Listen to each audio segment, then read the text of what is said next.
ஹல்லேலூயா. Hallelujah. கர்த்தர் நல்லவர். परमेश्वर बहुत भला है।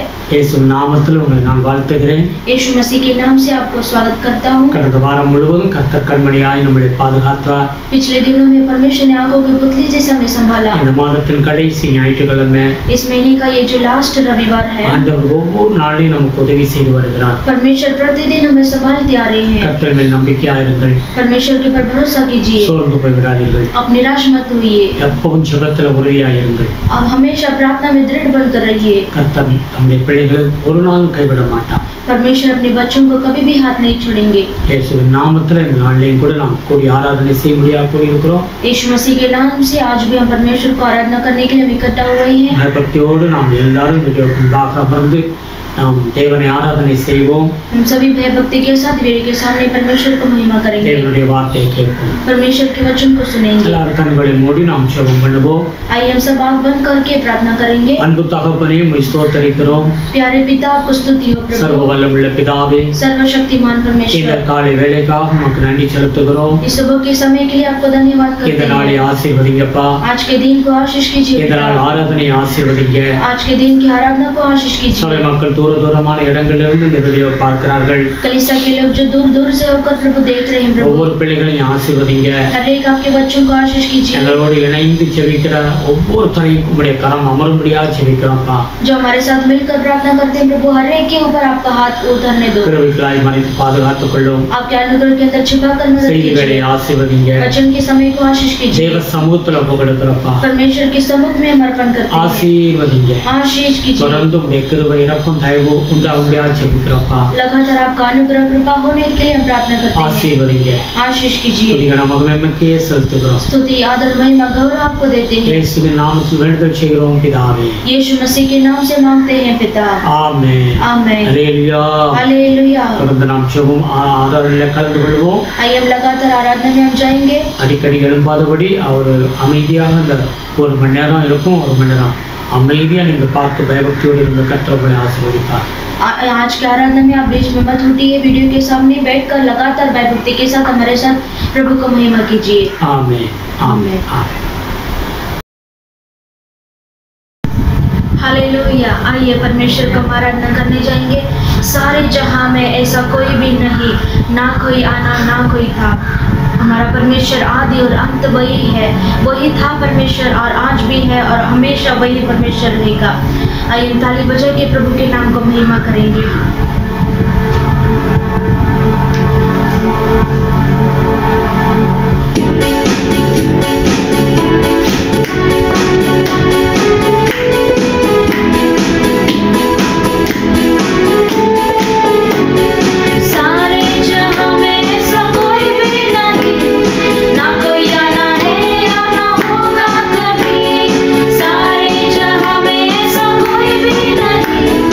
ना कोई आना है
परमेश्वर ने संभाला है।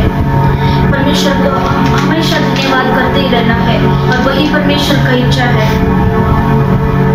Thank you Holy spirit.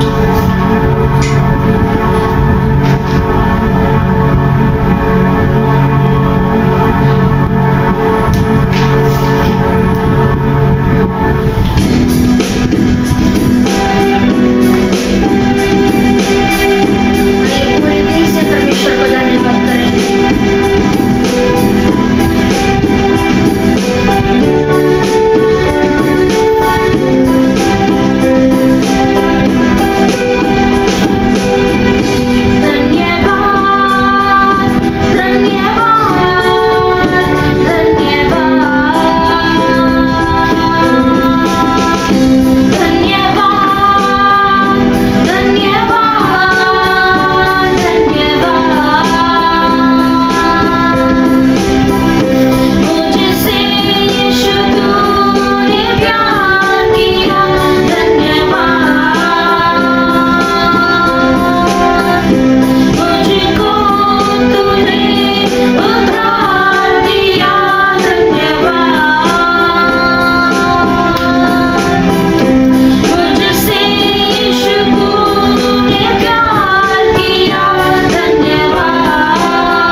परमेश्वर।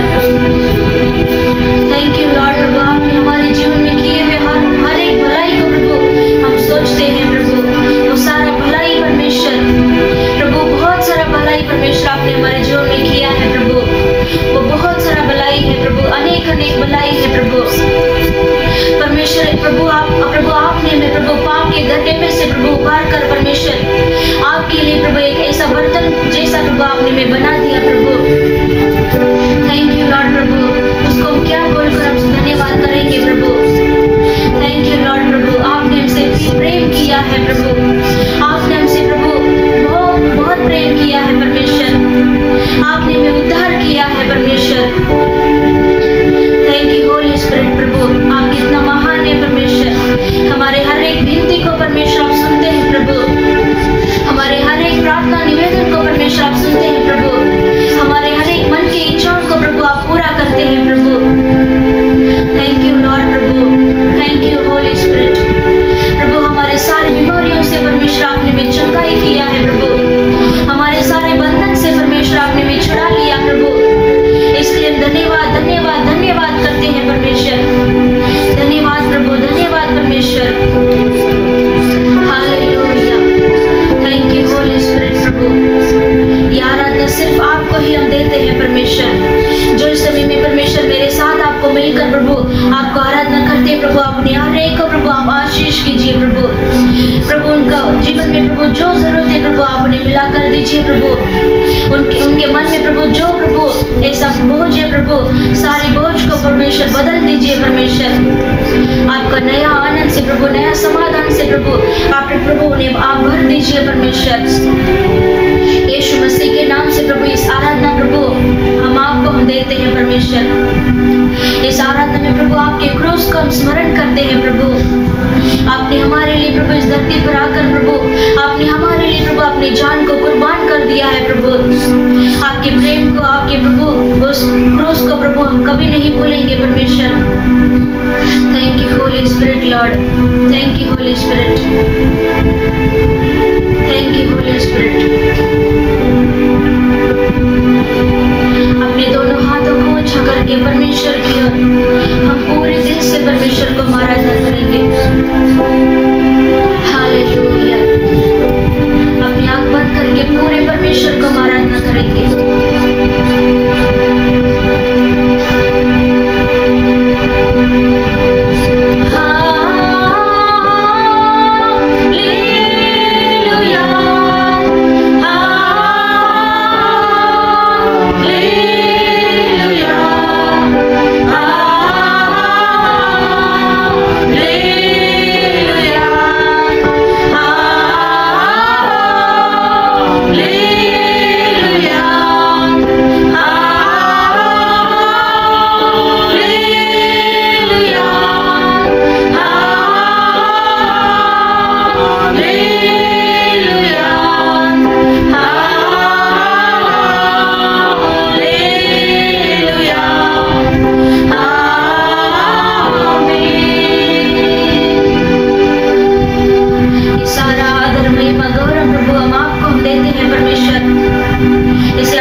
हालेलुया, கர்த்தர் நல்லவர், परमेश्वर भला है। Praise the Lord. Praise the Lord. அவர் மேல் நம்பிக்கையா இருக்கிற பிள்ளைகள் மேல் அவர் எப்பவும் அவர் ஆசீர்வதிக்கிற தேவனாய் இருக்கிறார்। जो कोई प्रभु के ऊपर भरोसा करते हैं वो परमेश्वर हमेशा आपको आशीष करेंगे। இவ்வளவு நேரம் தேவனை நாம் துதித்து ஆராதனை செய்தோம்। इतने समय परमेश्वर को मिलकर आराधना किया। இந்த வேளையில் நாம் தேவனுடைய வார்த்தைக்கு நேராய் கடந்து செல்வோம்। इस समय में परमेश्वर के वचन की ओर हम जाएंगे। நீதிமொழிகள் 11வது அதிகாரம் नीति वचन के पुस्तक में 11वां अध्याय 31வது வசனம் சொல்லுகிறது, उसमें 31 वचन को पढ़ेंगे। இதோ நீதிமானுக்கு பூமியில் சரி கட்டப்படுமே, देख धर्मी को पृथ्वी पर फल मिलेगा, துன்மார்க்கனுக்கும் பாவிக்கும் எத்தனை அதிகம். तो निश्चय है कि दुष्ट और पापी को भी मिलेगा। Praise the Lord. Praise the Lord। என்ன சொல்லுகிறது? யார் நீதிமான்? वचन कहता है कौन नीति धर्मी है। ஆண்டவராகிய இயேசு கிறிஸ்து நம்மை நீதிமானாய் மாற்றி இருக்கிறார். हमारा प्रभु यीशु मसीह ने हमें धर्मी ठहराया है। நம்மை நீதிமானாய் மாற்றும்படியாகவே அவர் இந்த பூமிக்கு வந்தார். हमें धर्मी ठहराने के लिए ही इस धरती पर आए। அவர் தம்முடைய ரத்தத்தை சிந்தி நம்மை நீதிமானாய் மாற்றி இருக்கிறார். परमेश्वर ने अपने लहू को बहाकर हमें धर्मी ठहराया है। நாம் இப்பொழுது நம் கர்த்தரை விசுவாசிக்கிற பிள்ளைகளாய் இருக்கிறோம். अभी जो है हम परमेश्वर के ऊपर भरोसा करने वाले संतान हैं। இப்பொழுது வேதம் என்ன சொல்லுகிறது? अब वो परमेश्वर का वचन क्या कहता है? நீதிமானுக்கு பூமியில் சரி கட்டப்படும். ये धर्मी को पृथ्वी पर फल मिलेगा। அது தேவனுடைய பிள்ளைகளை குறிக்கிறது. ये परमेश्वर के बच्चों को दर्शाता है। தேவனை விசுவாசிக்கிற பிள்ளைகளுக்கு குறிக்கிறது. और जो परमेश्वर पर भरोसा करते हैं उन्हें दर्शाता है। நீங்க தேவனை தேடி ஆராதித்து துதிக்கிற அந்த நேரங்கள் ஒரு நாள் வீணாய் போகாது. आप जो परमेश्वर को जो आराधना करते हैं तो जो आपको समय बिताते हैं वो कभी व्यर्थ नहीं जाएगा। உங்களுடைய பிரயாசங்கள் வீண் போகாது என்று வேதமே சொல்லுகிறது. आपको जो प्रयास जो है वो कभी व्यर्थ नहीं जाएगा। அவனுடைய ஆசை இந்த பூமியில நிறைவேறும். वो आपका जो इच्छा इस धरती पर पूरा होगा। அல்லேலூயா. हालेलुया। இந்த நீதிமானுக்கு பூமியிலே சரி கட்டப்படும் என்று வேதம் சொல்லுகிறது. ये धर्मी को इसी धरती पर फल मिलेगा करके कहता है। அப்ப நீதிமானை குறித்து விசுவாசியை குறித்து என்ன சொல்லுகிறது? ये धर्मी और विश्वासी के बारे में वचन क्या कहता है? இந்த பூமியில் அவன் செழித்திருக்க வேண்டும். इस दुनिया में उसे अच्छा फसल से रहना அது है தேவனுடைய விருப்பமாக இருக்கிறது. और वो परमेश्वर का इच्छा है। அல்லேலூயா. हालेलुया। சங்கீதம் 65ஆம் சங்கீதத்தை எடுத்து வாசிச்சு பாருங்க. और वचन संहिता 65 को हम लेंगे। சங்கீதம் 65 9வது வசனம் வாசிப்போம். और वचन संहिता 65 में 9वां वचन को हम पढ़ेंगे। 65:9 இப்படியாக சொல்லுகிறது.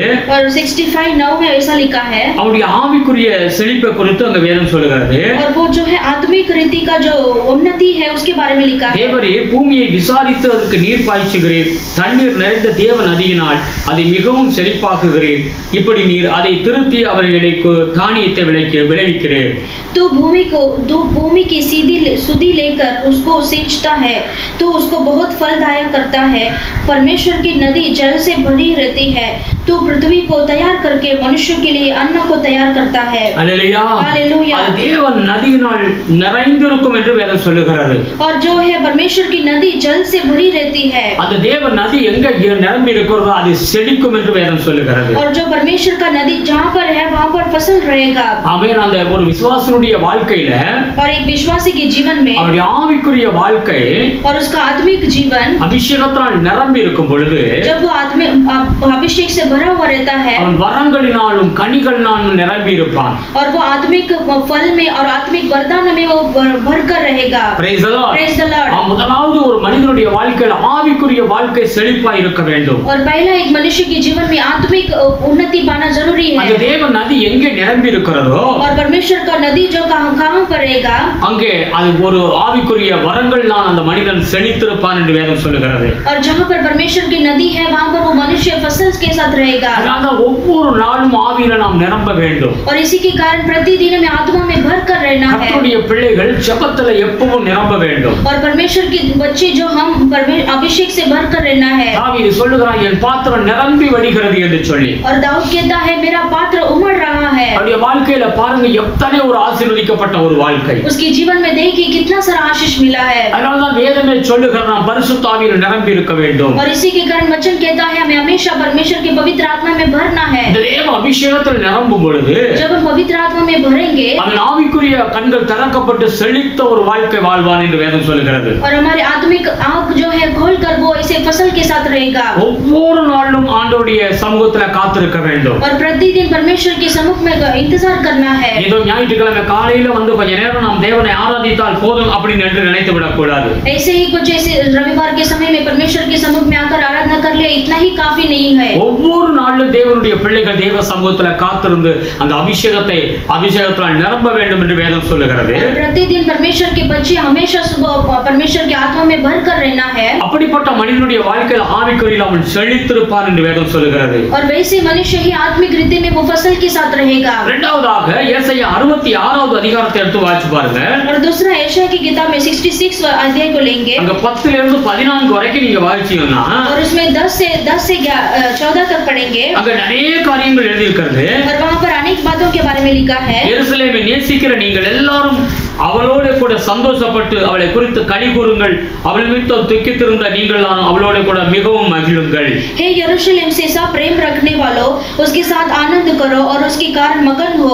हे उसके विषय सब विलाप करने वालों, उसके साथ हर्षित हो।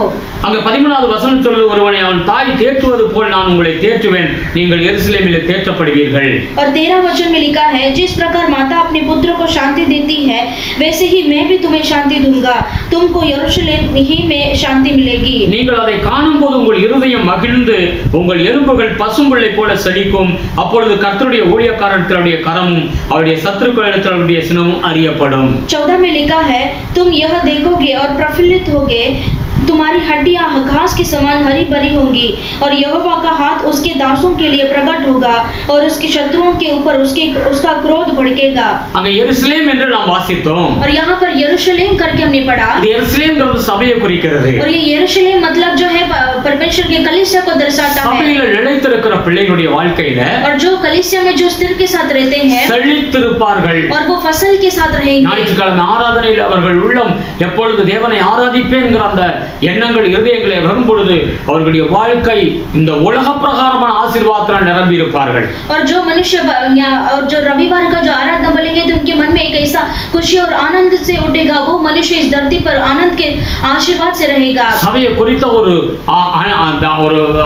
விருப்பம் அவர்களுக்கு இருக்க வேண்டும். और कलीसिया के ऊपर जो है उनको प्रेम से रहना है। சபையில் அவர்கள் நிலைத்திருக்க வேண்டும். और कलीसिया में उनका डट कर रहना है। அப்படிப்பட்ட பிள்ளைகளுடைய வாழ்க்கையில செழிப்பு ஆசீர்வாதம் நிரம்பி இருக்கும். और वैसे परमेश्वर के बच्चों के जीवन में परमेश्वर का फसल रहेगा।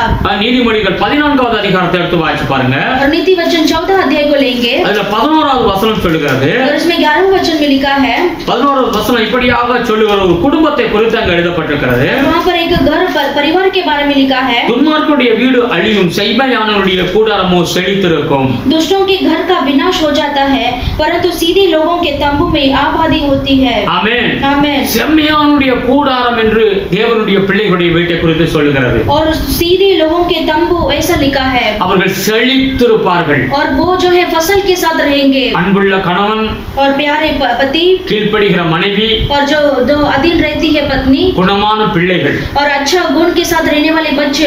இப்படிப்பட்ட குடும்பத்தை கர்த்தர் ஆசீர்வதித்து செழிக்க பண்ணுவார். और ऐसे परिवार को परमेश्वर आशीष के साथ रखकर फसल देते हैं। ஆமென். அந்த புருஷன் எப்படி இருக்க வேண்டும்? और वो पति कैसा रहना है? அவன் அன்புள்ளவனாய் இருக்க வேண்டும். और उससे प्रेम के साथ रहना है। குடும்பத்தை கட்டி அணைத்து அவர் கொண்டு போகிறவனாய் இருக்க வேண்டும். और परिवार को बांधकर उसको अगुवाई करने वाला व्यक्ति बनना மனைவி है। எப்படி இருக்க வேண்டும்? और पत्नी कैसे रहनी है? கீழ்ப்படிதல் உள்ள பிள்ளை அவன் மனைவியா இருக்க வேண்டும். और उसे अच्छे से अधीन से रहना है। குடும்பத்தை கட்டுகிற அந்த புத்தி அவருக்கு இருக்க வேண்டும். और परिवार को बांधने के लिए उसको अच्छा ज्ञान बुद्धि होना है। பிள்ளைகள் குணமான பிள்ளைகள், நல்ல ஒரு அறிவான பிள்ளைகளாய் இருக்க வேண்டும். और बच्चों भी अच्छा गुण के साथ अच्छा बुद्धि के साथ रहना है। Praise the Lord. हालेलुया। அந்த குடும்பம் செழித்திருக்கும் என்று வேதம் சொல்லுகிறது. और वो परिवार ही अच्छे से फसल के साथ रहेगा। ஹalleluya. हालेलुया। அது மாத்திரம் கிடையாது, அந்த பிள்ளைகளுடைய வீட்டு வாசல்ல பணம், பொருள், செல்வம் எல்லாம் செழித்திருக்கும். और उतना ही नहीं, वैसे परिवार के ऊपर परमेश्वर का जो धन संपत्ति भर कर रहेगा। ஆமென். आमेन। அது பாட்டுக்கு அவர் பெருக ஆரம்பித்து விடும். और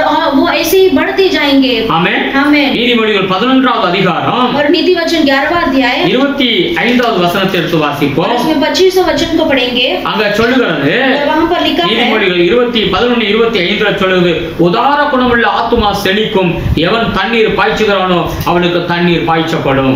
और उदार प्राणी हष्ट पुष्ट हो जाता है, और जो दूसरों की खेती सींचता है उसकी भी सींच जाएगी। அல்லேலூயா. हालेलुया। கொடுக்கிற மனிதன் ஆசீர்வதிக்கப்படுவான். और जो उदार देता है वो आशीष के साथ रहेगा। அவனுடைய பொருளாதாரம் செழிக்க ஆரம்பித்து விடும். और उसका जो प्रॉपर्टी है वो फसल अच्छा हो जाएगा। இருதயம் எப்படி இருக்க வேண்டுமா? और अपना हृदय कैसा रहना है? தேவனுக்காக திறந்த இருதயமாக இருக்க வேண்டும். और परमेश्वर की ओर से खुला रहना है। கொடுக்கிறதான் அதிக பாக்கியம் கொண்டு வரும் என்று வேதம் சொல்லுகிறது. और वचन कहता है देने से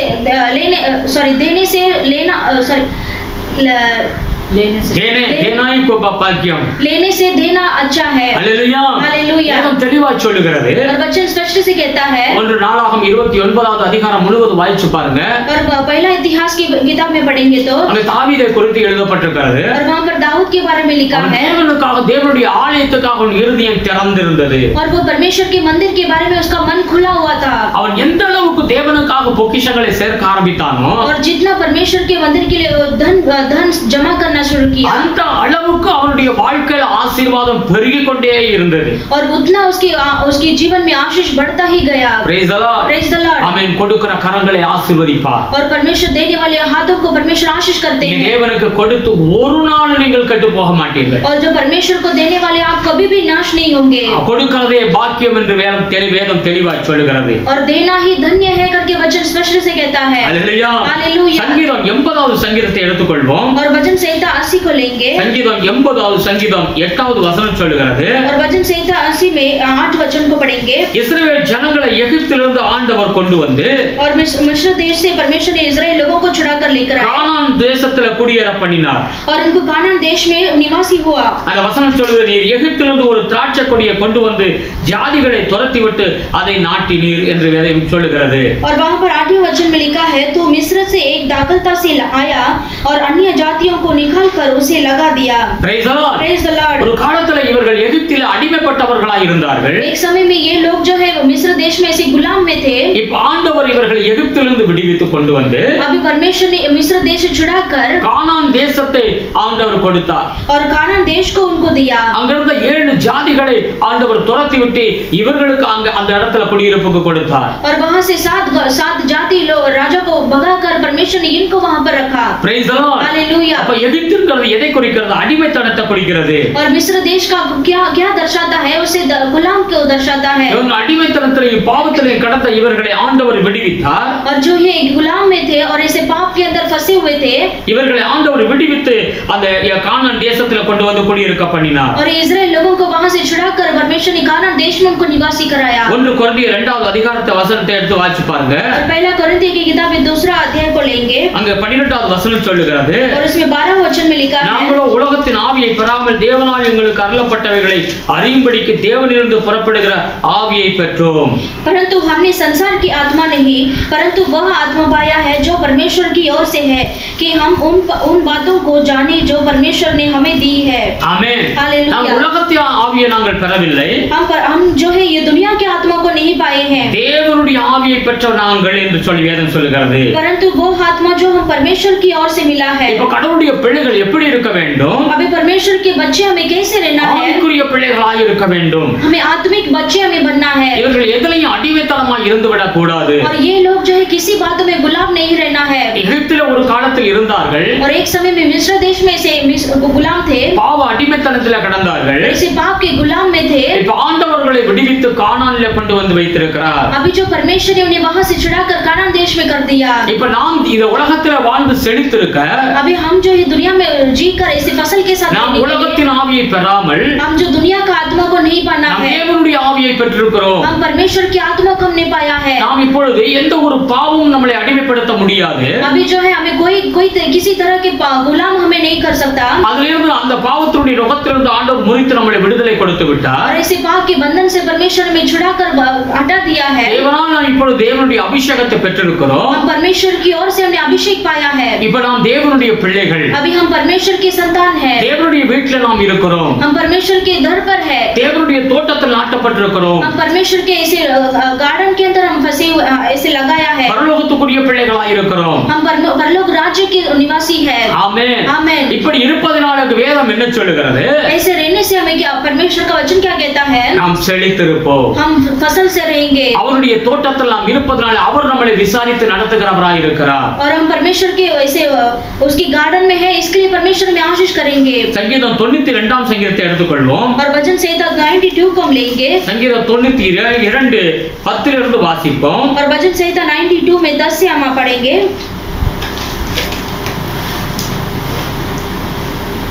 என் கொம்பை காண்டா மிருகத்தின் கொம்பை போல் உயர்த்துவீர், புது எண்ணெயால் அபிஷேகம் பண்ணப்படுகிறேன். परंतु मेरा सींग तूने जंगली सांड का सा ऊंचा किया है, मैं टटके तेल से चुपड़ा गया हूँ. என் சத்துருக்களுக்கு நேர்வதை என் கான் காணும், எனக்கு விரோதமாய் எழும்புகிற துன்மார்க்கருக்கு நேர்வதை என் காது கேட்கும். मैं अपने शत्रुओं पर दृष्टि करके और उन कुकर्मियों का हाल जो मेरे विरुद्ध उठे थे सुनकर संतुष्ट हुआ हूँ. நீதிமான் படையை போல் செலுத்தி லீபனோனுள்ள கேதுருவை போல் வளருவான். धर्मी लोग खजूर के समान फूली फलेंगे. கர்த்தருடைய ஆலயத்தில் நாட்டப்பட்டவர்கள் எங்கள் தேவனுடைய பிரகாரங்களில் செழித்திருப்பார்கள். और लबानोन के देवदार के समान बढ़ते रहेंगे और वे यहोवा के भवन में रोपे जाकर हमारे परमेश्वर के आंगनों में फूले फलेंगे। அல்லேலூயா. हालेलूया। அங்க வேதம் சொல்லுகிறது, यहाँ पर वचन कहता है ரட்சிக்கப்பட்டு ஞானஸ்நானம் எடுத்த பிள்ளைகள், जो उद्धार पाकर बपतिस्मा लिए हैं சபையிலே நிறைந்திருக்கிற பிள்ளைகள், और जो कलीसिया में ऐसे स्थिर रहते हैं அபிஷேகத்தில் நிறைந்திருக்கிறவர்கள் செழித்திருப்பார்கள்। और जो अभिषेक से भर कर रहते हैं वो ऐसी फसल के साथ रहेंगे। அல்லேலூயா. हालेलूया। அவர்கள் செழித்திருப்பார்கள் என்று வேதம் சொல்லுகிறது। और वो फूले फलेंगे करके वचन लिखा है। இன்னும் நீங்க சங்கீதம் 133ஆம் சங்கீதத்தை எடுத்து வாசித்து பாருங்க। और वचन संहिता 133 को हम लेंगे சங்கீதம் 133 और वचन संहिता 133 में அங்க இப்படியாய் சொல்லுகிறது, और वहां पर इस तरीके से लिखा है சபையில் நிலைத்திருக்கிற அந்த காரியங்களை குறித்து சொல்லுகிறது, இதோ சகோதரர் ஒருமித்து வாசம் பண்ணுகிறது எத்தனை நன்மையும் எத்தனை இன்பமானது। पहला वचन में लिखा है, देखो यह क्या ही भली और मनोहर बात है कि भाई लोग आपस में मिले रहे। அது ஆரோனுடைய சிரசில் மேல் ஊற்றப்பட்டு அவருடைய தாடியிலே வடிகிறதும் அவருடைய அங்குகளின் மேல் இறங்குகிறதுமான நல்ல தைலத்துக்கும், यह तो उस उत्तम तेल के समान है जो हारून के सिर पर डाला गया था और उसकी दाढ़ी पर बहकर उसके वस्त्र की चोर तक पहुंच गई। எர்மோன் மேலும் சீயோன் பர்வதங்கள் மேலும் இறங்கும் பனிக்கும் ஒப்பாய் இருக்கிறது, அங்கே கர்த்தர் என்றென்றைக்கு ஆசீர்வாதத்தையும் ஜீவனையும் கட்டளையிடுகிறார்। यह हेर्मोन की उस ओस के समान है जो सिय्योन के पहाड़ों पर गिरती है।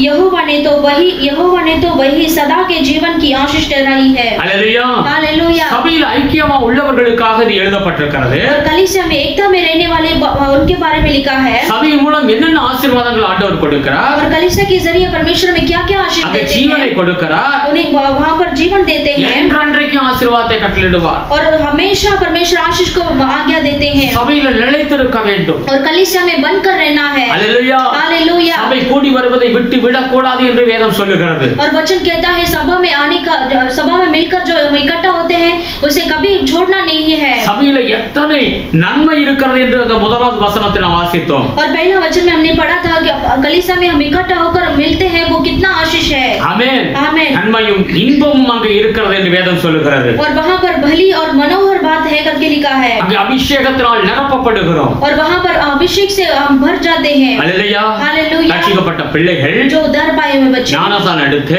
और बपतिस्मा लेकर அபிஷேகத்தில் நிறைந்திருக்க வேண்டும், और अभिषेक से भर कर रहना है சபையில நிலைத்திருக்க வேண்டும்। और कलीसिया में डट कर रहना है। இன்னைக்கு ஒருவேளை நாம் சபையில கூடி வர முடியாதபடி இருந்தாலும் हो सकता है चाहे हम कलीसिया में इकट्ठा नहीं हो पा रहे हैं, இன்னைக்கு இந்த வீடியோக்கள் மூலமாக நாங்கள் உங்களுக்கு செய்திகளை அனுப்புகிறோம்। आज हम इस वीडियो के जरिए परमेश्वर के वचन को हम इस वीडियो के जरिए आपको भेज रहे हैं இதன் மூலமாக தேவ ஆவியானவர் நம்முடைய ஒரு சபையாக நம்மளை ஐக்கியப்படுத்துகிறார்। और इस वीडियो के जरिए परमेश्वर का आत्मा हमें एक मन कराते हैं। हालेलुया। हालेलुया। அந்த வாஞ்சியோடு விருப்பத்தோடு நீங்கள் அதை என்ன செய்ய வேண்டும் கவனித்து எங்களோடு சேர்ந்து ஆராதனை செய்யும் பொழுது நாம் ஒரு சபையாக இருக்கிறோம்। और इसमें आप मिलकर प्यासे के साथ पूरे मन के साथ आप मिलकर आराधना करेंगे, इसमें परमेश्वर आपको आशीष करेंगे। அப்படிப்பட்ட குடும்பம் அப்படிப்பட்ட மனிதன் செழித்திருப்பான் என்று வேதம் சொல்லுகிறது। और वैसे परिवार वैसे मनुष्य ही वो आशीष के साथ फसल के साथ रहेगा। हालेलुया। हालेलुया। கடைசியாக और लास्ट में சங்கீதம் 1ஆம் சங்கீதத்தை எடுத்து வாசிச்சு பாருங்கள்। और वचन संहिता पहला अध्याय को लीजिए 1 இலிருந்து 4 வரைக்கும் வாசிச்சா और वहां पर पहला से 4 तक वचन को हम पढ़ेंगे। துன்மார்க்கருடைய ஆலோசனை நடவாமலும் பாவிகளுடைய வழியில் இல்லாமலும் பரியாசக்காரர் உட்காரும் இடத்தில் உட்காராமலும் क्या ही धन्य है वह पुरुष जो दुष्टों की युक्ति पर नहीं चलता और न पापियों के मार्गों में खड़ा होता और न ठट्ठा करने वालों की मंडली में बैठता है। கர்த்தருடைய வேதத்தில் பிரியமாய் இருந்து இரவும் பகலும் அவருடைய வேதத்தில் தியானமாய் இருக்கிற மனுஷன் பாக்கியவான்। परंतु वह तो यहोवा की व्यवस्था से प्रसन्न रहता और उसकी व्यवस्था पर रात दिन ध्यान करता रहता है। அவன் நீர்க்காலிகளில் ஓரமாய் நடப்பட்டு தன் காலத்தில் தன் கனியை தந்து இளையுறாயிருக்கிற மரத்தை போல் இருப்பான் என்று வேதம் சொல்லுகிறது। वह उस वृक्ष के समान है जो बहती नालियों के किनारे लगाया गया है और अपनी ऋतु में फलता है और जिसके पत्ते कभी मुरझाते नहीं, इसलिए जो कुछ वह पुरुष करे वह सफल होता है। துன்மார்க்கரோ அப்படி இராமல் காற்று பறக்கடிக்கும் பதரை போல் இருக்கிறார்கள்। और दुष्ट लोग ऐसे नहीं होते और वे उस भूसे के समान होते हैं जो पवन से उड़ाई जाती है। हालेलुया। हालेलुया। பாரு, தேவனுடைய பிள்ளைகள் செழிக்க ஒரு மனிதன் செழித்திருக்க வேண்டும் என்றால் देखिए एक मनुष्य परमेश्वर के मनुष्य अच्छे से फसल के साथ रहना है तो ஒரு விசுவாசி எப்படி இருக்க வேண்டும்? एक विश्वासी को किस तरह से रहना है? துன்மார்க்கருடைய ஆலோசனையில நடக்க கூடாது, और जो पापियों के मार्गों पर नहीं चलना है, பாவிகளுடைய வழியில நிற்க கூடாது என்று வேதம் சொல்லுகிறது। पापियों के मार्ग में खड़ा भी नहीं रहना है, பரியாசக்காரர் உட்காரும் இடத்துல உட்காராதே, और जो ठट्ठा करते हैं वो उनकी मंडली में हमें नहीं बैठना है। हालेलुया। हालेलुया। தேவ ஜனமே நாம் கர்த்தருடைய பிள்ளைகள். परमेश्वर की प्रजा हम परमेश्वर के लोग हैं. தேவன் நம்மை நீதிமானாய் நம்மை முன்குறித்திருக்கிறார். और परमेश्वर ने हमें धर्मी ठहराया है. தேவனுடைய பிள்ளைகள் விசுவாசி எப்படி இருக்க வேண்டும்? परमेश्वर के बच्चे विश्वासी कैसे रहना है? அவன் செழித்திருக்க வேண்டும். उसे फलना फूले फलना है. அவன் செழிக்க வேண்டும்னால் என்ன செய்ய வேண்டும்? उसे फलना है तो क्या करना है? அவன் அடிமைத்தனத்திலிருந்து முதலாவது வெளியில வர வேண்டும். और पहला जो है वो उसे गुलाम से बाहर आना है. தேவன் அவனை விடுவித்திருக்கிறார். परमेश्वर ने उसे अलग करके छुड़ाया है. திரும்ப அவன் அடிமைத்தனத்துக்கு போக கூடாது. और उसे वापस फिरकर उसे वो वही गुलाम में नहीं जाना நாம் है. தேவனுடைய ஆவியை பெற்றிருக்கிறோம். हमने परमेश्वर के आत्मा को हमने पाया है. உலகத்தின் ஆவியை பெறவில்லை. हमने दुनिया के आत्मा को नहीं पाया. அல்லேலூயா. हालेलुया. அவர் எங்க இருக்கிறாரோ அங்க விடுதலை. और परमेश्वर जहाँ पर है वहाँ पर छुटकारा है. கர்த்தர் நமக்கு ஒரு பெரிய விடுதலையை கொடுத்திருக்கிறார். परमेश्वर ने हमें बहुत बड़ा छुटकारा दिया है. இப்ப அப்படிப்பட்ட மனிதனை और वैसे मनुष्य को இன்னைக்கு தேவன் என்ன செய்யற ஒரு சபையின் ஐக்கியத்துல கொண்டு வருகிறார். आज वो मनुष्य को परमेश्वर ने कलीसिया में लेकर आए हैं. அந்த சபையில் அவன் ஐக்கியமாக இருக்க வேண்டும். और वो मनुष्य को कलीसिया में एकता से रहना है. அவன் என்ன செய்ய வேண்டும்? ரட்சிக்கப்பட்டு ஞானஸ்நானம் எடுத்து அபிஷேகத்தால் நிறைந்து சபையில் நிலைத்திருக்க வேண்டும். वो मनुष्य को क्या करना है? वो उसे उद्धार पाकर बपतिस्मा लेकर वो अभिषेक से भरकर रहना है. அவன் இந்த உலகத்துல செழித்திருப்பான். और वो मनुष्य इस दुनिया में फूले फलेंगे. கடைசியாக நாம் பார்த்தோம். और अंत में हमने देखा இப்ப இந்த தேவ மனிதன் என்ன செய்யக்கூடாது? अभी ये जो परमेश्वर के मनुष्य क्या नहीं करना है? துன்மார்க்கருடைய ஆலோசனையிலே அவர்கள் நடக்கக்கூடாது. और दुष्टों की युक्ति पर नहीं चलना है. Praise the Lord. Praise the Lord. பாவியுடைய வழியில நிக்க கூடாது. और पापियों के मार्ग में खड़ा नहीं रहना है. பரியாசக்காரர் உட்காரும் இடத்தில் உட்கார கூடாது. और जो ठट्टा करते हैं उनके मंडली में भी नहीं बैठना है. அப்ப என்ன செய்ய வேண்டும்? अभी इसीलिए क्या करना है हमें? கர்த்தருடைய வேதத்தில் இரவும் பகலும் தியானமாக இருக்க வேண்டும். इसीलिए परमेश्वर की यहोवा की व्यवस्था से प्रसन्न रहना है. அதுல தியானமா இருக்கிற பிள்ளைகளுடைய வாழ்க்கையில और जो कोई उस पर ध्यान रहते हैं वो उसके मनुष्य में அவர்கள் மாதந்தோறும் கனி கொடுத்து கொண்டே இருப்பார்கள். और वो महीने भर वो ऐसे फलते रहेंगे. அவர்கள் செழித்திருப்பார்கள். और वो ऐसी फसल के साथ रहेंगे. அவர்களுடைய வாழ்க்கை எப்படி ஒரு நதி ஓரத்தில் உள்ள மரம் 12 மாதம் செழித்திருக்கிறதை போல அவர்கள் என்றைக்குமே செழித்திருப்பார்கள். और जिस तरीके से एक वृक्ष जो नदी के किनारे में रहती है वो कैसे फूलती फलती है वैसे वो मनुष्य के जीवन रहेगा. ஆனால் துன்மார்க்கர் அப்படி இருக்க முடியாது. लेकिन दुष्ट लोग वैसे नहीं रह सकते. அல்லேலூயா. ஆனால் கர்த்தருடைய விசுவாசிகள் செழித்திருப்பார்கள். लेकिन परमेश्वर के विश्वासी जो है वो फूले फलेंगे और फसल के साथ रहेंगे. அப்ப வேதம் என்ன சொல்லுகிறது? इसलिए वचन क्या कहता है? அவன் ஆவிக்குரிய ரீதியிலேயும் அவன் வரங்களாலேயும் கனிகளிலும் செழித்திருக்க வேண்டும். और वो आत्मिक वरदानों में फलों में ऐसे भरकर रहना है. குடும்ப ஆசீர்வாதத்திலே ஒரு தெய்வீக சமாதானம் வீட்டுக்குள்ள இருக்க வேண்டும். और परिवार में भी उनके घर में भी ऐसे आशीर्वाद के साथ भरकर रहना है. தொழில்துறையிலும் நல்ல ஒரு செல்வாக்க பணம் புழக்க எல்லாவற்றும் ஆசீர்வாதமா இருக்க வேண்டும். और उनके बिजनेस के कार्यों में और जॉब के कार्यों में भी आशीर्वाद से रहना है. அவன் மற்றவர்களுக்கு கொடுத்து உதவி செய்யக்கூடிய அந்த அளவுக்கு கர்த்தர் அவனை உயர்த்த ஆண்டவர் விரும்புகிறார். और वो मनुष्य को ऐसे दूसरों को देने वाले ऐसे दूसरों को मदद करने वाले मनुष्य बनना है. அல்லேலூயா. हालेलुया. நீதிமானுக்கு இந்த பூமியிலே சரி கட்டப்படும். और धर्मी लोगों को इसी धरती पर फल मिलेगा. நீங்கள் நானும் நீதிமானாய் நாம் கர்த்தர் நம்மை மாற்றி இருக்கிறார். और आज आपको और मुझे परमेश्वर ने आज धर्मी ठहराया है. ஒருவேளை இன்றைக்கு நீங்கள் ஒரு குறைவுள்ள ஒரு பாத்திரமாக நெருக்கத்தோடு வாழ்ந்து கொண்டிருக்கலாம். हो सकता है आज आपके जीवन में कुछ ऐसी कमी के साथ कभी पात्र के जैसा होंगे. ஆனால் ஆண்டவர் உங்களை குறித்து ஒரு தேவ திட்டம் வைத்திருக்கிறார். लेकिन परमेश्वर ने आपकी और ऐसे कुछ ऐसा इच्छा को रखा है. தேவன் உங்களை குறித்து ஒரு ஆமென் தீர்மானம் வைத்திருக்கிறார். நீங்கள் செழிக்க வேண்டும். परमेश्वर ने आपके जीवन में कैसे इच्छा को रखा है. आप फसल के साथ रहना है. நீங்கள் படுகிற பிரயாசம் ஒரு நாளும் வீணாய் போகாது. आप जो उठाते हैं प्रयास वो कभी व्यर्थ नहीं जाएगा. Praise the Lord. Praise the Lord. அதேபோல் துன்மார்க்கத்திலே வாழ்ந்து கொண்டிருக்கிறான். और दुष्ट लोग ऐसे दुष्टों के काम में ऐसे फंसा रहता है. அவன் பாவத்துல மூழ்கி கிடைக்கிறான். वो ऐसे पाप के अंदर डूबा रहता है. அவன் அதுக்கு தகுந்த சம்பளம் அவனுக்கு கிடைக்கும். और उसके कार्य के अनुसार उसको जो उसका प्रतिफल मिलेगा. அல்லேலூயா. हालेलुया. நீதிமானுக்குரிய பலனையும் கர்த்தர் கொடுப்பார். और धर्मी लोगों के कार्य को भी अनुसार फल मिलेगा. துன்மார்க்கனுக்குரிய பலனையும் கர்த்தர் கொடுப்பார். और दुष्ट लोग हैं उसके कार्य के अनुसार उसको प्रतिफल मिलेंगे. அப்ப வேதம் என்ன சொல்லுகிறது? और इसीलिए वचन क्या कहता ஒரு है? விசுவாசி செழித்திருக்க வேண்டும். ये एक विश्वासी जो है उसे फलना फूलना है. நீதிமான் என்று சொல்லும் பொழுது அது விசுவாசியை குறிக்கிறது. यहाँ पर धर्मी मतलब लिखा है वो उसको विश्वासी को दर्शाता है। எப்பவும் நீங்க தேவனுடைய சபையில் நிலைத்திருங்க। हमेशा परमेश्वर के कलीसिया में आप जो है डट कर रहिए। சபையை ஒரு நாள் விட்டு விலகி விடக் கூடாது। और कलीसिया को कभी मत छोड़िए। हालेलुया। हालेलुया। சபையில் ஐக்கியமா இருக்கிற பிள்ளைகளை கர்த்தர் ஆசீர்வதித்து உயர்த்துவார்। और जो कलीसिया में एकता से एक फेलोशिप के साथ रहते हैं उन्हें परमेश्वर आशीष करते हैं। இரவும் பகலும் கர்த்தருடைய வேதத்தை வாசித்து தியானம் பண்ணி கொண்டே இருங்கள்। और रात दिन परमेश्वर की व्यवस्था को पढ़कर उसे आप ध्यान कीजिए। உங்களுடைய வாழ்க்கையில இலையுதிர் காலம் என்று அந்த இறகுகள் விழுகிறதே கிடையாது। और आपके जीवन में ऐसे आपको जो पत्ता कभी वो मुरझाएगा नहीं। Praise the Lord. நீங்கள் செழித்திருப்பீர்கள்। आप हमेशा फसल से रहोगे। விசுவாசியுடைய செழிப்பை குறித்து அங்க நாம் வாசித்தோம்। और विश्वासी का जो फसल के बारे में हमने पढ़ा। இதுதான் தேவனுடைய திட்டமாய் இருக்கிறது। और यही परमेश्वर का एक ऐसा प्लानिंग है। எல்லாரும் கண்களை மூடுவோம்। आइए हम आंख बंद करेंगे। நாம் தேவனுடைய ஆவியை பெற்றவர்கள் என்று வேதம் சொல்லுகிறது। हम जो है परमेश्वर की आत्मा को पाए हुए जन है। என்றைக்கு நாம் பாவத்தை விட்டு மனம் திரும்பினோமோ, और जिस दिन से हमने पाप छोड़कर अपने मन फिरा है, என்றைக்கு ஆண்டவர் இயேசு கிறிஸ்து நம்முடைய உள்ளத்திலே ஏற்றுக்கொண்டோமோ, और जिस दिन से परमेश्वर को अपने मन में ग्रहण कर लिया है, என்றைக்கு தேவன் நம்முடைய உள்ளத்திலே வந்து விட்டார்। और उसी दिन से परमेश्वर हमारे हृदय में आ चुके हैं। என்றைக்கு நாம் ஞானஸ்நானம் பெற்று அபிஷேகத்தை பெற்றோமோ, और जिस दिन से हमने बपतिस्मा लेकर अभिषेक को हमने पाया है, அன்றைக்கே நம்முடைய வாழ்க்கையில் ஆண்டவர் ஒரு செழிப்பை கட்டளை விட்டார்। और उसी दिन से परमेश्वर ने हमारे जीवन में एक ऐसा फसल को दिया है। சபையிலே நான் நிலைத்திருக்க வேண்டும்। इसलिए हमें कलीसिया में बनकर रहना है। அங்கே சபையிலே ஆசீர்வாதத்தையும் ஜீவனையும் தேவன் வைத்திருக்கிறார்। और परमेश्वर ने वो कलीसिया में आशीष को और जीवन को रखा है। அங்கே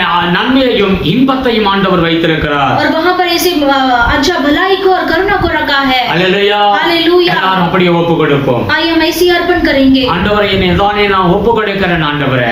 परमेश्वर मैं अपने आप को अर्पण करता हूं நல்ல प्रभु। சத்தியத்தை நான் கேட்டதற்காக ஸ்தோத்திரம் என்று சொல்லுவோம்। आज आपके अच्छे वचन को हमने सुना है इसके लिए धन्यवाद प्रभु। நீதிமானுக்கு இந்த பூமியிலே சரி கட்டப்படும்। और धर्मी लोगों को इसी धरती पर फल मिलेगा। हालेलुया। हालेलुया। அது என்ன சரி கட்டப்படுதல்? वो क्या फल मिलेगा? ஆவிக்குரிய வாழ்க்கையிலே செழித்திருப்பான்। और वो आत्मिक रीति से भी वो बढ़ता रहेगा। குடும்ப வாழ்க்கையில் அவன் செழித்திருப்பான்। और परिवार के जीवन में भी वो उन्नति पाएगा। அவன் சபையில நிலைத்திருப்பதனால அவன் செழித்திருப்பான்। और वो कलीसिया में बनकर रहेगा इसीलिए वो फसल के साथ रहेगा। அவன் தொழில் வளங்கள் எல்லாம் ஆசீர்வதிக்கப்பட்டிருக்கும்। और उनका जॉब बिजनेस सब आशीषित होगा। அவன் கொடுக்கிற அளவுக்கு அவனுடைய பொருளாதாரம் செழித்திருக்கும்। और जितना वो दूसरों को देगा उतना उसका जो उनका जो इकोनॉमिक्स है वो बढ़ेगा। இது யாருக்கு இந்த செழிப்பு கிடைக்கும்? और ये जो फसल किसको मिलेगा? எகிப்தை விட்டு கானானுக்கு வந்த பிள்ளைகள்। ये जो मिस्र देश से छोड़कर वो कानान देश में आए हैं அங்கே उनको। கானான் தேசத்துல நாட்டப்பட்ட பிள்ளைகளுக்கு, और कानान देश में जो निवासी किए हैं उन लोगों को, தேவ ஆவியை பெற்ற பிள்ளைகளுக்கு, और परमेश्वर की आत्मा को पाए हैं उन लोगों को, சபையில நிலைத்திருக்கிற பிள்ளைகளுக்கு, और जो कलीसिया में डटकर रहते हैं वो उन लोगों को, இரவும் பகலும் ஆண்டுடைய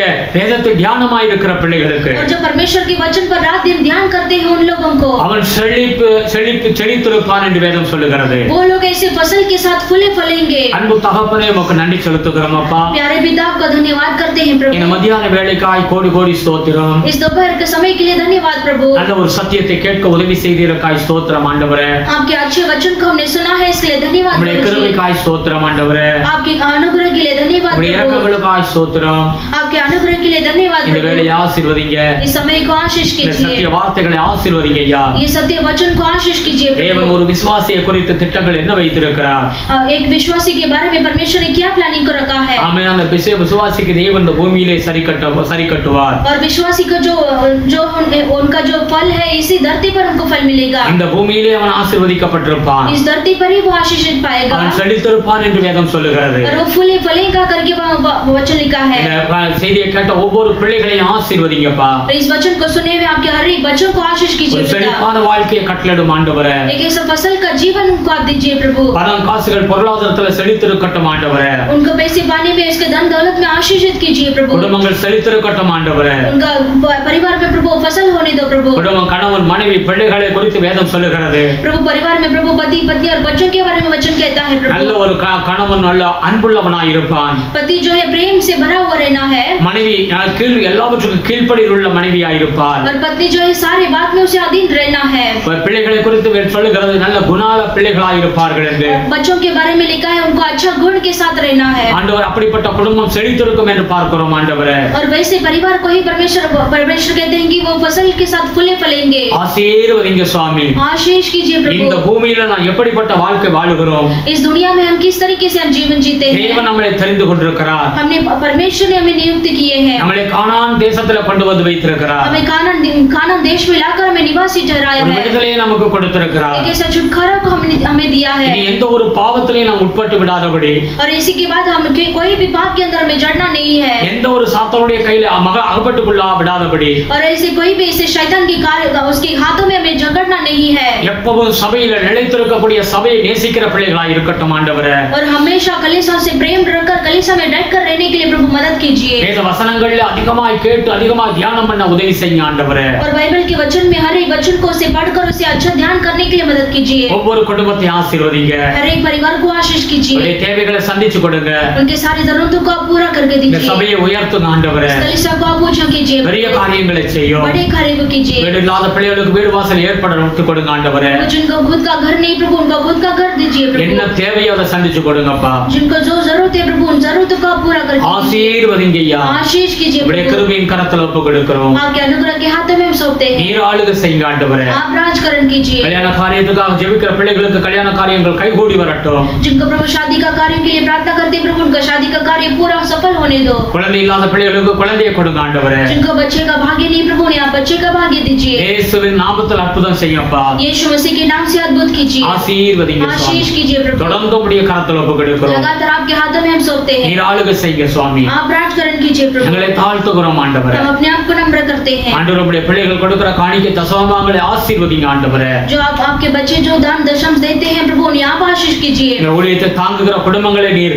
ஆண்டவரே ஆசீர்வதிக்கும்படியாக ஜெபிக்கிறோம் சுவாமி. जो इस कलीसिया को प्रभु ऐसे संभालते हैं प्रभु उन्हें आप आशीष करने के लिए प्रार्थना करते हैं, ஆசீர்வதிங்க. आशीष துதி कीजिए, கன மகிமையை செலுத்துகிறோம். सारा आदर महिमा गौरव आपको देते हैं, இயேசு கிறிஸ்துவின் நாமத்தில் வேண்டுதல் செய்கிறோம் பிதாவே. यीशु मसीह के नाम से मांगते हैं पिता, आमेन. आमेन। हे मेरे मन हे मेरे मन यहोवा को धन्य कर, यहोवा को धन्य और जो कुछ मुझ में है और जो कुछ वो उसके पवित्र नाम के पवित्र नाम के धन्य करे. धन्य कहे। हे मेरे मन हे मेरे मन यहोवा को धन्य करे, यहोवा को धन्य और उसकी और उसके किसी उपकार को किसी उपकार को ना भूलना. ना भूलना। आमेन. आमेन। प्रभु यीशु मसीह का अनुग्रह, पिता परमेश्वर का प्यार, पवित्र आत्मा का सदा सौभाग्य प्रभु यीशु मसीह का आगमन तक होते हुए. Amen. Hallelujah hallelujah hallelujah hallelujah hallelujah. Hallelujah. Praise the Lord. Praise the Lord.